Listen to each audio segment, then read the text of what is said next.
के करीब 5 बज रहे थे। बाजार की चहल पहल अपने चरम पर थी। दफ्तर से लौटते कर्मचारी, सब्जी वाले की आवाजें और सड़क किनारे लगे ठेले हर कोना भागते शहर की एक तस्वीर बना रहा था। इन्हीं भागती रफ्तारों के बीच एक धीमे धीमे कदमों वाली बुजुर्ग महिला चली आ रही थी। सफेद साड़ी, थोड़ी धूल भरी, पैरों में घिसे हुए सैंडल और हाथ में एक पुरानी सी पोटली। चेहरा झुर्रियों से भरा हुआ, लेकिन आंखों में एक अलग सी शांति थी। ऐसा लग रहा था जैसे वो इस भीड़-भाड़ में भी अकेली चल रही हो। उसके हाथ में एक कागज था, एक पुराना, हल्का सा मुड़ा हुआ डॉक्टर का पर्चा। वो धीरे धीरे एक मेडिकल स्टोर के सामने रुकी। दुकान की कांच की खिड़की से भीतर झांकते हुए उसने साहस जुटाया और दरवाजा खोला। बेटा, जरा ये दवा दे सकते हो? उसकी आवाज बहुत धीमी थी, जैसे हवा में भी खो जाए। दुकानदार, जो फोन पर किसी से बातें कर रहा था, एक नजर डालकर बोला, पर्चा दो। बुजुर्ग महिला ने कांपते हाथों से पर्चा आगे बढ़ाया, फिर पोटली से कुछ सिक्के निकाले, 2 5 के नोट और कुछ सिक्के। उसने हिचकिचाते हुए कहा, पूरा नहीं है बेटा, पर मैं कल तक दे दूंगी बाकी। बहुत जरूरी दवा है, सांस फूल रही है, और डॉक्टर ने कहा है देर ना करना। दुकानदार ने दवा का नाम देखा, फिर पैकेट उठाया, लेकिन पैसे गिने तो चेहरा बदल गया। अरे मैडम, ये क्या मजाक है? ये दवा 210 रुपए की है और आपके पास सिर्फ 58 रुपए है। ये कोई भिखारियों की दुकान है क्या? बुजुर्ग महिला सकपका गई। बेटा, मैं सच कह रही हूं, कल सुबह आते ही पैसे दे दूंगी। मेरी बहू कुछ पैसे भेजेगी, बस आज दवा। दुकानदार अब चिल्लाने लगा, नाटक मत करो, रोज ऐसे ही आते हैं लोग। बीमार हूं, कल पैसे दूंगा। फिर महीनों तक मुंह नहीं दिखाते। चलो निकलो यहां से, वक्त खराब मत करो। पास खड़े कुछ ग्राहक अब देखने लगे। किसी की भौहें सिकुड़ गई, किसी के चेहरे पर मजाक उभर आया। महिला की आंखों में कुछ भरने लगा था, लेकिन उसने आंसू गिरने नहीं दिए। बस पर्चा लिया, सिक्के वापस समेटे और धीरे धीरे बाहर निकल गई।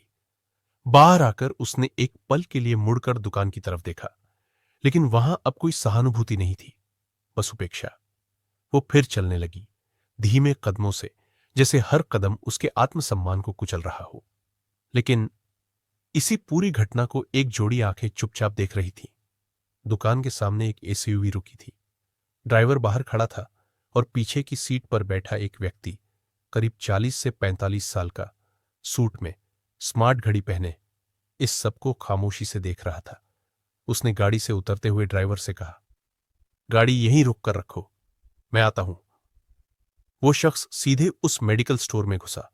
अंदर जाते ही उसकी आवाज कड़क थी, अभी अभी जो बुजुर्ग महिला यहां आई थी, उन्हें आपने दवा नहीं दी? दुकानदार ने चौंक कर देखा। वो आदमी सामान्य ग्राहक नहीं लग रहा था। जी सर, पैसे पूरे नहीं थे इसलिए। नाम क्या है तुम्हारा? रवि, रवि गुप्ता।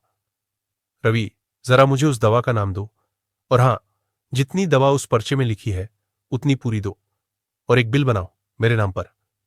अब पूरी दुकान शांत हो गई थी। ग्राहक भी उस व्यक्ति को पहचानने की कोशिश कर रहे थे।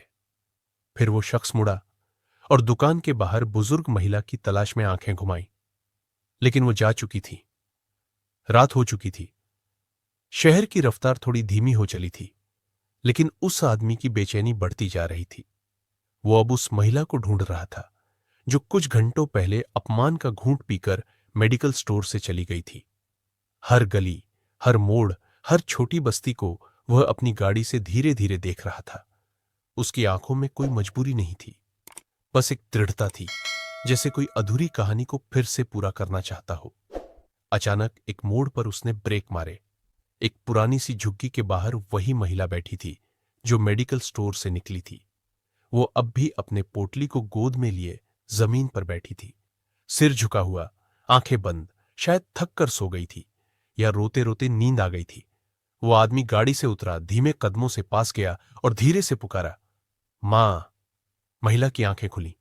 कुछ पल तो वो पहचान नहीं पाई, फिर चौंक कर बोली, तुम विक्की? उसका गला भर आया था। विक्की, यही नाम था उस व्यक्ति का जो अब एक सफल बिजनेसमैन बन चुका था। लेकिन किसी जमाने में वो इसी मोहल्ले में पला था। उसकी मां नहीं थी और इस महिला कमलाताई ने ही उसे पाला था। भूख लगी होती तो रोटियां देती, बुखार होता तो पसीना पोंछती।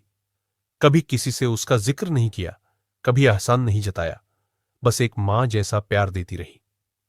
कमलाताई ने हाथ आगे बढ़ाया, जैसे यकीन न हो रहा हो, तो इतना बड़ा हो गया और मैं पहचान भी न पाई। विक्की उनके पास जमीन पर बैठ गया। ताई, आप दुकान से निकलते वक्त मुझे दिख गई थी। मैं वहीं था, पर यकीन नहीं हो रहा था कि आप अब भी अकेली है और इस हाल में। कमलाताई ने धीरे से मुस्कुराते हुए सिर हिलाया। अब कौन है मेरा बेटा? तेरा बचपन था, तू चला गया और मैं वहीं की वहीं। विक्की की आंखें नम हो गई। नहीं ताई, आपने मुझे बड़ा किया। आज जो हूं, आपकी वजह से हूं। आपने मुझे अपने बेटे से ज्यादा प्यार दिया और मैं आपको भूल गया। कमलाताई ने उसका सिर सहलाया। कभी नहीं भूली मैं तुझे। हर महीने मंदिर जाती थी, तेरे लिए दुआ मांगती थी। बस भगवान ने इतना दिया कि तुझे अच्छा जीवन मिला और मुझे तसल्ली। विक्की अब फूट फूट कर रो रहा था। शायद कई सालों की ग्लानि अब बहने लगी थी। वो तुरंत खड़ा हुआ। अब बहुत हुआ ताई, अब आप अकेली नहीं रहेंगी।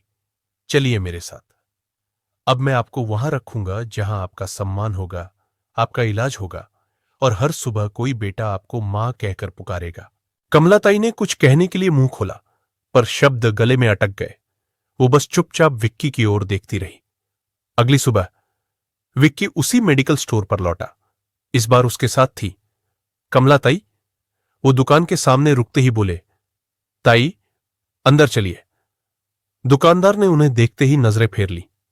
शायद उसे याद था कल का अपमान।